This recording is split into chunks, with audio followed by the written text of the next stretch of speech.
तो हाथ धो लेने से ही यदि वो हाथ धो लेता है तो वह शुद्धि की कोटि में आ जाता है। जिज्ञासा समाधान के लाइव सेशन में आप सभी का स्वागत है। आज मित्रों,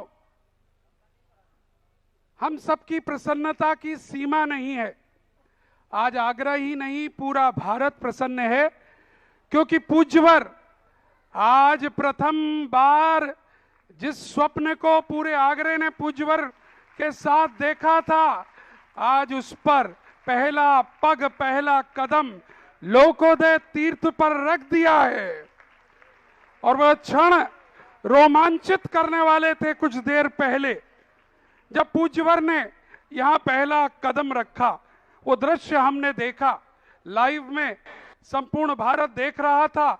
लेकिन आज सैकड़ों हजारों लोग जो अभी भी जमा हैं, पूरे भारत के कोने कोने से जो देख रहे हैं, और आगरा नगर का बच्चा बच्चा रोमांचित है, क्योंकि अपने इतिहास में जीवन काल में पहली बार एक तीर्थ बनते हुए देख रहे हैं। मेरे लिए भी वह पल रोमांच से भरे हुए थे। पिछले 1.5 महीने से, जब से जिस दिन से यह घोषणा यहां पर हुई थी, उसी दिन से एक रोमांच था मन में, एक जोश था मन में। और जब आप लोगों के सामने बोल रहा था, पूज्यवर बताते थे, हम रोमांचित होते थे। लेकिन आज हम यहां पर जब आ गए हैं तो मन प्रसन्न हो गया है। हमारे निर्मल जी मोठिया, अमित जी बॉबी, प्रदीप जी पीएनसी, नीरज जी और हमारे सचिन भैया, जिन्होंने बड़ा सहयोग दिया हमें, और भी सारे हमारे साथी। मुझे बड़ा अच्छा लगा जब मैं वहां खड़ा हुआ था, मैंने भी प्रण लिया था। कई दिन से लोग कह रहे तो चलो दिखा दूं, मैंने कहा नहीं देखूंगा। बोले क्या दिक्कत है सामने से? बोले नहीं देखूंगा। मैंने कहा जब तक गुरु के पैर नहीं पड़ेंगे तब तक नहीं देखूंगा। और जब गुरुदेव अंदर प्रवेश कर गए तभी हमने प्रवेश किया। और जब पूछा इनसे कि ये कितना है भाई, बता तो दो, तो बड़ा अच्छा लगा। जो रजवाड़ों में कभी उत्तर सुनते थे वो उत्तर मिला। जहां तक आपकी नजर जा रही है वो सारा अपना है। क्या बात है, सीमाएं नहीं है यहां, सारा अपना है। ये मेरा है। किसका है? आज किस पर आए हैं? मेरे तीर्थ पर आए हैं। किस पर आए हैं? पूज्यवर ने इतना रटा दिया है कि उन्हीं की वाणी बोल बोलकर मुझे भी आनंद आने लगा है। कोई जिज्ञासा नहीं। पूज्यवर आज लोकोदय पर ही आपकी बात पहले सुनेंगे, उसके बाद सारी जिज्ञासाएं हम करेंगे। पूरा भारत सुनना चाह रहा है आपको। लोकोदय तीर्थ क्षेत्र की एक परिकल्पना, जब कोई इतिहास सामने होता है तो इतिहास से इतिहास जुड़ता है। और जब अभी तक हम कोई भी ऐसी अंतर्राष्ट्रीय ऐतिहासिक नगरी की तरफ कभी विहार नहीं हुआ, और पहली बार आगरा की तरफ ऐतिहासिक नगरी थी, तो यहाँ भी एक इतिहास की स्थिति जो बनी, अनायास बनती गई। और उसके बनने के परिणाम स्वरूप आज जो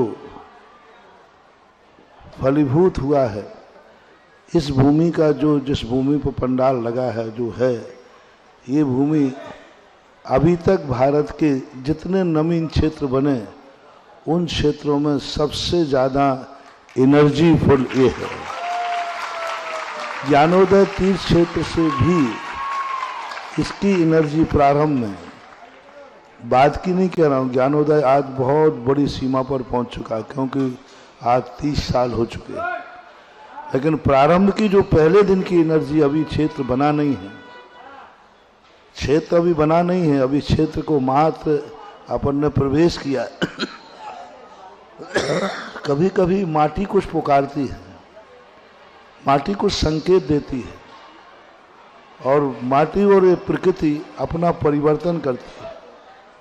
वास्तु के अनुसार कुछ स्थान ऐसे होते हैं, सब स्थानों पर मंदिर नहीं बनते हैं।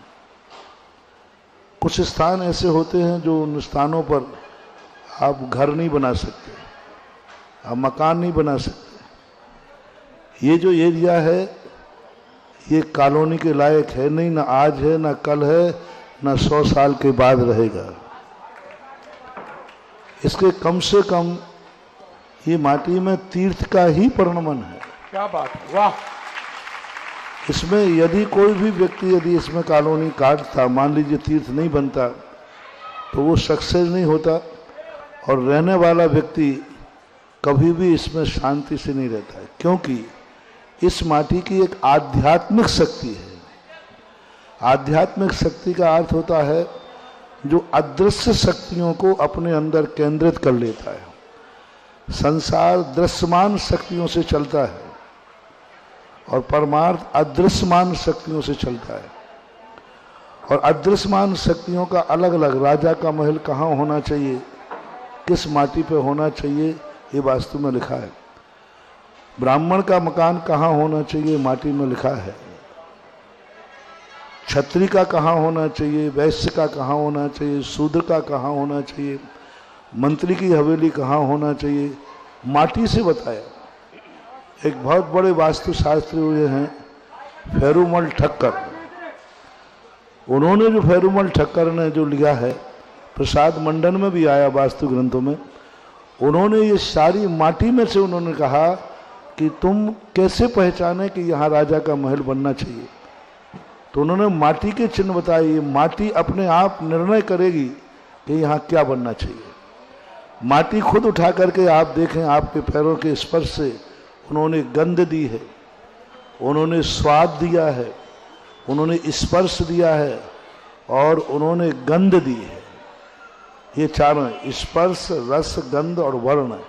वर्ण दिया है, गंध, माटी का स्वाद, माटी का स्पर्श, इन 4 चीज़ों से उन्होंने कहा कि आप माटी को छू करके देखें, माटी को सूंघ करके देखें, माटी को चख करके देखें, माटी का स्पर्श करें और उस करने के बाद आप निर्णय करें कि ये माटी क्या चाहती है अपने ऊपर, माटी क्या चाहती है।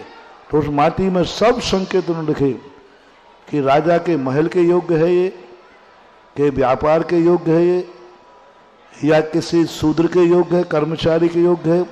यहाँ तक उन्होंने लिखा कि माटी का निर्णय से करो यहाँ कर्मचारी वर्ग कैसा रहेगा। शूद्रों के लिए उन्होंने कहा शूद्र वर्ग कहाँ सुखी रहेगा, कैसी माटी पे यदि शूद्र मकान बनाएगा तो उसका कभी शोषण नहीं होगा, कोई उस पर किसी प्रकार का शोषण नहीं करेगा, कोई नहीं करेगा, ऐसा उल्लेख किया गया। और उसी प्रकार से साधु संतों के लिए कहा, साधु संत किस माटी पर ध्यान करने बैठे, कहाँ साधना हो। और मंदिर के लिए भी उन्होंने माटी से निर्णय कराया कि माटी को देख करके निर्णय करें कि यहाँ मंदिर बन सकता है कि नहीं। और ये एरिया जितना है ये देख लिया, ये तीर्थ के लायक ही यहाँ की माटी है। यहाँ कोई फैक्ट्री, कोई भौतिक सफल नहीं हो सकता। अतिशयकारी यदि कोई मंदिर है तो कम से कम उसके 16 हाथ दूरी तक वह अपनी माटी को उसी रूप में रहता है। और तीर्थ से बनता है तो कम से कम 1600 हाथ, 100 गुना तीर्थ होता है। 1600 हाथ कितना हो गया, एक हाथ 150 फीट का, 1.5 फीट का होता है। 2400 फीट तक चारों तरफ यहाँ की माटी, कोई जल्दी से यहाँ आसपास की जमीन कॉलोनी में ले मत लेना।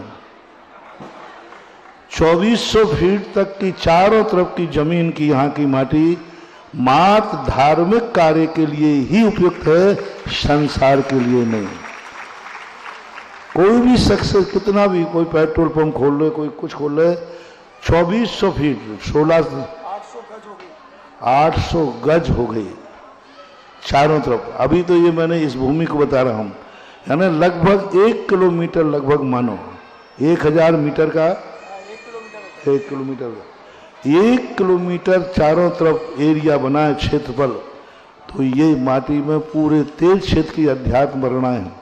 इसमें गृहस्थी कभी सफल नहीं होगा, व्यापार कभी सफल नहीं होगा, धन दौलत कभी सफल नहीं होगी, और धर्म इतना सफल होगा, इतना सफल होगा कि ये विश्व का 3 क्षेत्र बना सकती है ये माटी।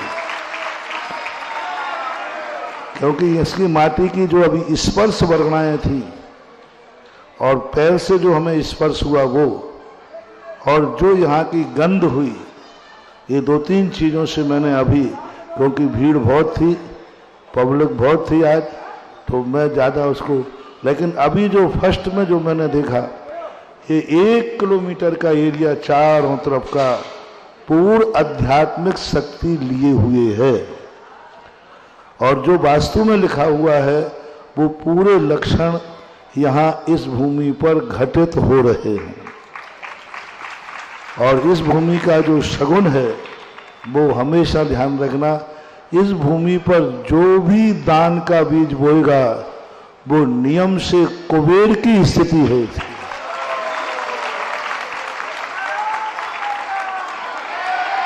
यहाँ एक कुबेर का रूप बनता है, और वो कुबेर कौन होता है? कुबेर के स्थान पर आवास नहीं होना चाहिए। राजा महाराजा कभी अपने महल में धन नहीं रखते थे, उनके धन के स्थान अलग होते थे। महलों में धन का स्थान नहीं होता, महलों से अलग उनके स्थान होते थे जहां पर वो अपना सारा धन रखते थे। इसलिए जब राजा कभी हार जाता था तो पूरे महल में राजा के ढूंढते थे कि धन का खजाना कहाँ है, पर उसको महलों में खजाना नहीं मिलता था।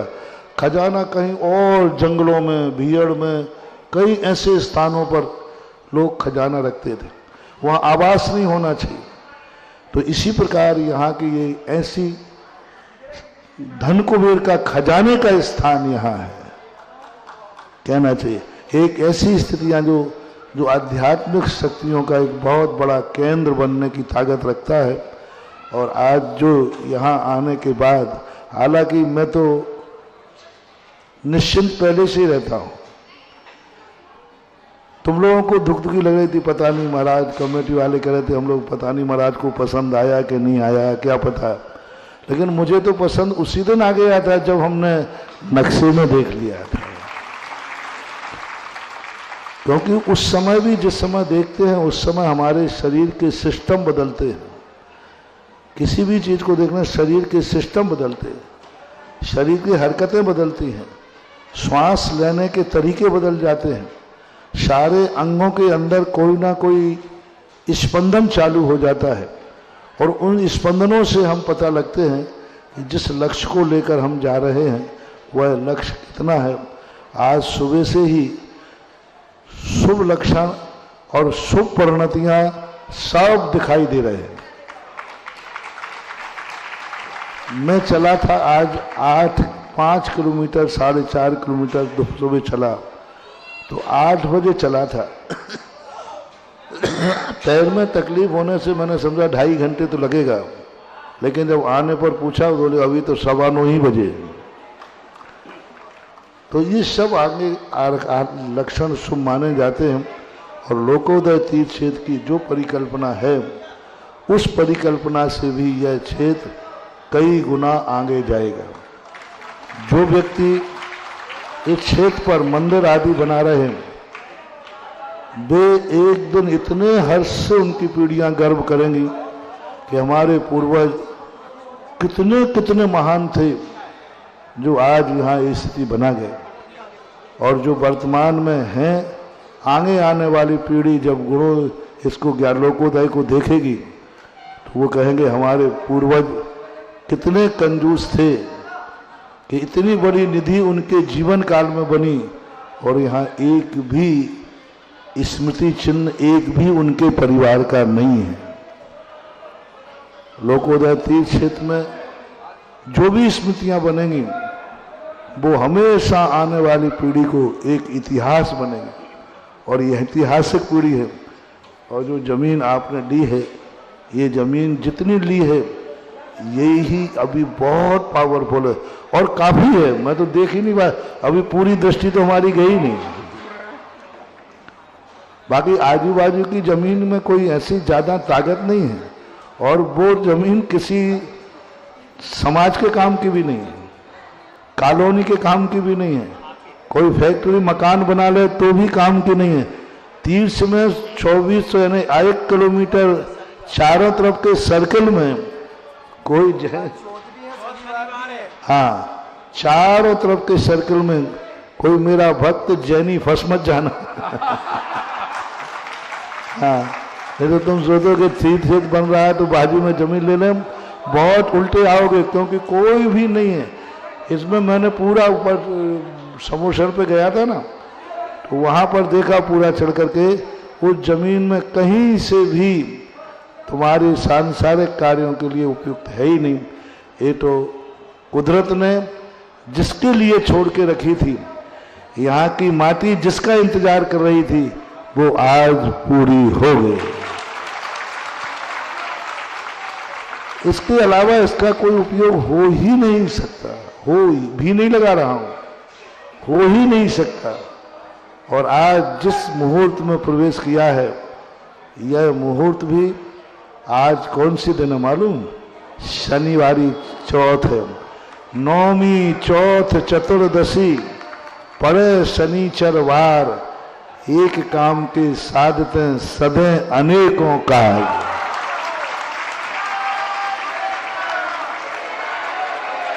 एक कार्य के लिए आए, अब यहाँ कितने और कार्य होंगे, अब ये सब आगे वाला भविष्य बताता जाएगा। और ऐसे मानस युग में प्रवेश किया, जो सभी जोशियों के समाचार आ गए, वो भी टाइम लगा के बैठे हुए थे। सबने कहा कि महाराज जी, जिस मुहूर्त में आपका प्रवेश हुआ है, यह तीर्थ और आध्यात्मिक शक्तियों का सबसे अच्छा मुहूर्त था। वृषभ लग्न में, मानस युग में, और चतुर्दशी शनिवार की पड़ती है। ये सब अपने आप में शुभ मुहूर्त हैं। बस अब आप लोगों को अपना अपना इतिहास ऐसा बनाओ, और एक ऐसा अब पक्का हो गया कि यहाँ शिलान्यास का कार्यक्रम निश्चित है। और सबसे पहला दूसरा काम है आज कि लोकोदय तीर्थ क्षेत्र को अब शाश्वत तीर्थ बनाना है। शाश्वत यानी जो कभी प्रलय को प्राप्त ना हो, अपन सब बलि चले जाएं लेकिन तीर्थ रहे, इसके लिए हमें शाश्वत तीर्थराज एक सम्मेद शिखर माना जाता है, जो प्रलय में भी नाश को प्राप्त नहीं होता। कैसा भी प्रलय आ जाए तो भी वो प्रलय में नाश को प्राप्त नहीं होता। प्रलय की स्थिति पहाड़ को भली गिरा दे, लेकिन नीचे नंद्यावर्त की स्थापना होती है, जो नंद्यावर्त उस प्रलय के समान ऊपर आता है और देवता उसकी पूजा करते हैं। ऐसे नंद्यावर्त की स्थापना यहाँ पर 1 जनवरी को की जाएगी। पहले इसमें सम्मेद शिखर की, अब भारत के सभी लोगों से, आगरा के लोगों से तो मेरा कहना ही है कि आगरा का कोई भी व्यक्ति, एक भी घर ऐसा नहीं बचना चाहिए तो 1 जनवरी को अपना एक सम्मेद शिखर का कलश इस तीर्थ क्षेत्र पर न रखें। तीर्थ क्षेत्र पर तुम रखोगे, इस तीर्थ को शाश्वत बनाओगे, तो तुम्हारा वंश भी शाश्वत पीढ़ी को प्राप्त होगा। और बाहर वालों से जो कहना है, 1 जनवरी को ये नियोग बना है, पहला बार है कि 1 जनवरी को सम्मेद शिखर के नंद्यावर्त के ऊपर आपकी माटी रखी जाएगी। भली तुम आ पाओ या ना आ पाओ, लेकिन तुम्हारे नाम का 1 तारीख को यहाँ एक कलश, परिवार में 10 लोग हैं 10 रखो, 11 लोग हैं 11 रखो। अकाल मरण के कारण बचने के लिए यह सबसे बड़ा निमित्त है। मैंने कहा ना, हर क्रिया का महत्व अलग अलग होता है। सम्मेद शिखर की माटी का स्थापना अकाल मरण से बचाने वाला निमित्त होता है, जिस कारण से व्यक्ति सोचता है कि ये शाश्वत तीर्थराज है, तो बाहर के लोगों को भी, सबके, और परिवार में जितने हैं उतने लोग रखें।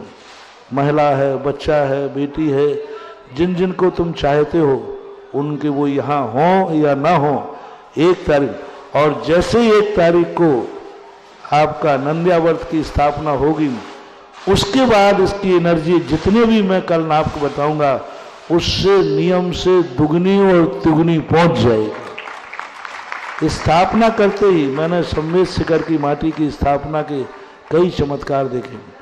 तो 1 जनवरी वो शुभ दिन, जिस दिन इसे शाश्वत अमर तीर्थनाथ करे।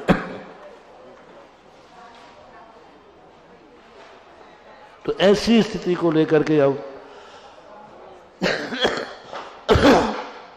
और यहां से माइक से घोषणा कम से कम 11 और 21 कलश वालों की घोषणा करना है। क्या बात। जिनको अपने परिवार से 11 कलश, 21 कलश, 108 कलश और कोई ऐसा धन्ना सेठ आ जाए जो कहे 1008 कलश मेरी तरफ से विराजमान हो। हाँ, 1008 कलश भी कोई कह सकता है कि हमारा परिवार 1008 कलश स्थापित करेगा। बड़े जो 5 कलश होंगे, नंद्यावर्त होगा, वो उसी दिन बोली लगा ली जाए। और अभी तो जो कलश 1008 होंगे, 1008, 108, 21, 11 ऐसे अपने परिवार के साथ कलशों की स्थापना स्वयं आके करें, सर्वश्रेष्ठ है। 1 तारीख को सभी लोगों को होटलों में जाने की मनाही हुई थी। 1 तारीख को 31 तारीख की रात से और 1 तारीख को कोई होटलों में नहीं जाएगा, कोई गार्डन में नहीं जाएगा, कोई हिल स्टेशन नहीं जाएगा। सबको 1 तारीख का अपना टिकट लोकोदय तीर्थ क्षेत्र पर, वो भी सम्मेद शिखर की माटी की स्थापना करने के लिए बनाना है। फिर इसके बाद भली आप जहाँ जाना चाहें जाएं, लेकिन 1 कलश यहाँ पर स्थापन करने का मन बनाएं। और पूरे परिवार का मेरा तो कहना है कि आप सारे परिवार की कुशल क्षेम चाहते हैं कि हमारे परिवार के सभी लोग पूर्ण आयु जिएं, हमारा वंश शाश्वत अविनाशी होकर चले। तो फिर आपको भी ऐसा ही यह उपक्रम, और वो भी एक कैसे शुभ सगुन जिसे आप लोग नया वर्ष मानते हैं, हम लोग तो अलग ढंग से मानते हैं। आप लोगों का एक मनोवैज्ञानिक नया वर्ष है, क्योंकि बहुमत का जनपद सत्य है। जब सारी दुनिया के लिए नया वर्ष हो गया है तो उस नए वर्ष पर कुछ ऐसा नया करो जैसे आगे वाले वर्ष तुम्हारे लिए शाश्वत हों, अविनाशी हों। और इस बार का नया वर्ष आगरा के लिए विशेष रूप से और सारे भारत के लिए एक विशेष रूप से एक संकेत मैंने दे दिया। 1 तारीख को नंद्यावर्त की स्थापना और सम्मेद शिखर की माटी कलश। कोई ये मत देखना घर का 1 कलश नहीं, बच्चा है गोदी का, उसके नाम का भी 1 कलश रखो। देखो उसके जीवन के लिए वो कलश कितना अपना एनर्जी लेवल बताता है। यही आपने कहा तो मैंने इतना बोल दिया। अब आगे जैसे जैसे अनुभव में आता जाएगा हम बोलते जाएंगे। और देखिएगा, ये अनुभव जो पूज्य श्री यहाँ हमसे कह रहे हैं कि आप लोगों को जमीन देख ली थी, हमने तो पहले ही देख ली थी, ये बात सत्य है।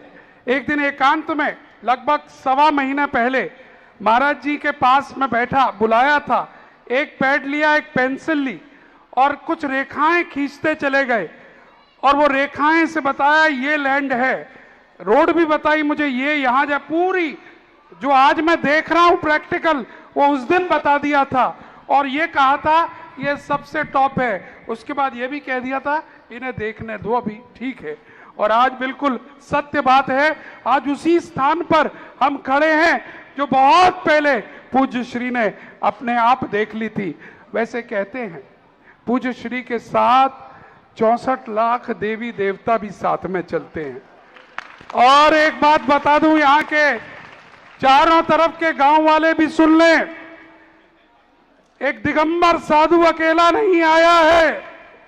दिगंबर साधु के साथ 64 लाख देवी देवता रिद्धि सिद्धि के साथ आए हैं। एक ऐसे साधु आए हैं जो नग्न रहते हैं, दिगंबर रहते हैं, दिन में 1 बार, सिर्फ 1 बार जल और भोजन करते हैं, 24 घंटे में 1 बार। और उनकी रक्षा करने वाले हम इंसान नहीं होते, उनकी रक्षा साक्षात इंद्र और उनकी सेना करती है, ये हमने खुद देखा है। और जब आज उनके पग इस भूमि पर पड़ गए हैं तो आज धरती का देवता यहां पर विराजित हो गया है। यह क्षेत्र तीर्थ क्षेत्र बन गया है। इसलिए एक बार जयकारा लगा दें। अब तक हमने जयकारा नहीं लगाया था, लेकिन आज लगाएंगे, आज लगाएंगे। जरा भैया, आज लगाएंगे।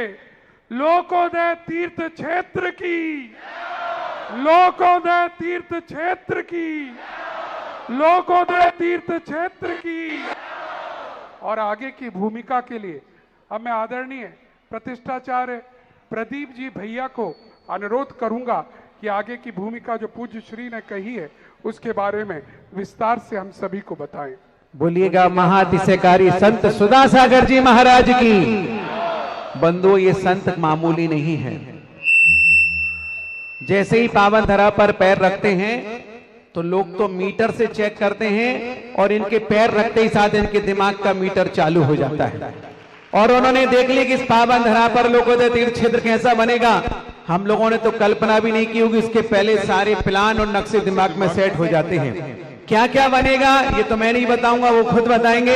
इन 7 दिनों में वो बनेगा जो दुनिया में तुमने नहीं देखा होगा। तुमने बहुत सारे क्षेत्रों की वंदना की होगी, लेकिन वो नहीं वंदना की होगी जो इस क्षेत्र पर वंदना होगी। हमने बहुत सारे तीर्थों की वंदना की है, लेकिन कभी तीर्थ को बनते हुए नहीं देखा। तुम कितने सौभाग्यशाली हो कि तुम उस पावन धरा पर पद यात्रा करते हुए आए हो, और उस पावन धरा पर तुमने भी अपने चरणों को रखा है, क्योंकि संत आगे आगे थे और संत के भक्त पीछे पीछे थे। अब देखो इस चमत्कार को क्या देखोगे। 1 तारीख को जब यहाँ पर ध्वजारोहण होगा विधान के साथ, सारी प्लानिंग होगी, और ईशान कोण में जब नंदाव्रत स्वस्तिक बनेगा, वहां पर जब 1008 कलशों में सम्मेत शिखर की पावन रथ को स्थापित किया जाएगा। ऐसा कोई पर महाराज जी तो कह रहे थे कि बच्चे के नाम की भी रखो। मैं तो कह रहा हूं कि तुम्हारे गर्भ में पलने वाला भी बच्चा अगर है जिसने जन्म लिया, उसका नाम भी रखो। उसके नाम से कलश रखोगे, वो तुम्हारे खानदान का नाम रोशन करेगा। वो बच्चा जन्म के ही पहले तुम्हें दुआ देगा। और बहुत ज्यादा राशि रखने के मूड में हम लोग नहीं है, क्योंकि हर परिवार के हर व्यक्ति को 1-1 कलश रखना है, जिसमें पावन सम्मेत शिखर की रज होगी। यहां से घोषणा होगी, महाराज श्री वहां जाएंगे, मुख्य कलशों की वहां पर स्थापना कराएंगे, और फिर हम दिन भर कलशों की स्थापना करेंगे।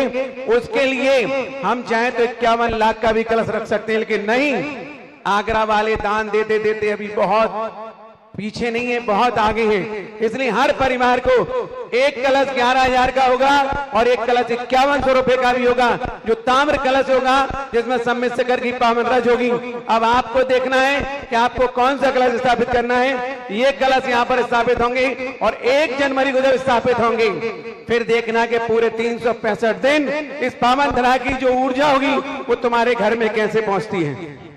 कौन सी महाराज जी का माइक चालू रखो। सबके लिए एक ही राशि करो, 5100 रुपया। जैसे एक घर के 10 लोग भी हैं तो 10 रख सकें। देखिए गुरु कृपा ऐसी होती है। मैं ब्याई जी के रिश्तेदार के, कुंवर साहब के, सबके रखा जाए। महाराज जी का भेदभाव नहीं करो, 5100 रुपए में ही राशि रखो, ताकि सबको लगे कि जो कलश इनने रखा है वो मैंने भी रखा है। बजाइएगा जोरदार तालियां से, संत कृपा आपके ऊपर बरस गई है। तो हर व्यक्ति को कलश रखना है। परिवार के 11 लोग हैं तो 11 रखिए, 9 है तो 9 रखिए, 5 है तो 5 रखिए, 7 है तो 7 रखिए। लेकिन जो मुख्य 5 कलशों की स्थापना गुरु जी के सामने होगी, उनका निर्णय हम 1 जनवरी को ही करेंगे। हो सकता है आप भी रखें, और हो सकता है हिंदुस्तान के कोने कोने के जो लोग आएंगे वो भी उस कलशों की स्थापना करेंगे। अपनी मानसिकता बना के रखिएगा। और एक चीज और बता देता हूं कि आप लोग मानसिकता बना के रखना कि 1 से 7 तारीख तक सारी दुकानें बंद, प्रतिष्ठान बंद, बस एक ही काम रहना चाहिए। कहां जा रहे हैं? लोकोदय तीर्थ क्षेत्र किसका है? बहुत बढ़िया। हमें इस जमीन का, जिस जमीन पे आप बैठे हैं, लोकोदय तीर्थ स्थापना, इसका मुझे 2 महीने पहले ही आभास हो गया था, और बहुत प्रकार की स्थितियां बताई गई, बहुत प्रकार के स्थान दिखाए गए, लेकिन जमीन ये कहती थी बाबा जी पलटना मत।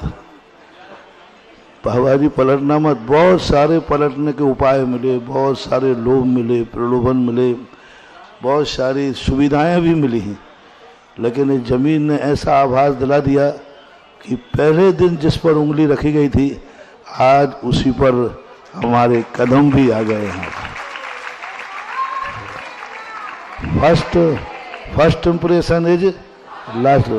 पहले समय सबसे शुरू में आप तो सब लोग प्रदीप जी वगैरह सब बैठे थे, तो बहुत सारा नक्शा दिखाया था, तो मेरी उंगली इसी पे पड़ी थी और मेरा सिद्धांत है कि पहली दृष्टि में जो आ जाए वह कितने भी प्रयास करो वही सब होती है।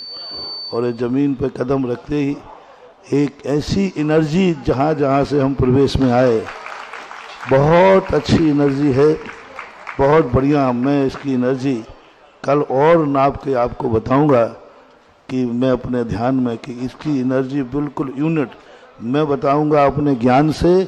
तुम लगा लेना कोई यंत्र, आज विज्ञान ने यंत्र बना दिया एनर्जी का, तुम तो खरीद के ले आना उससे नापना।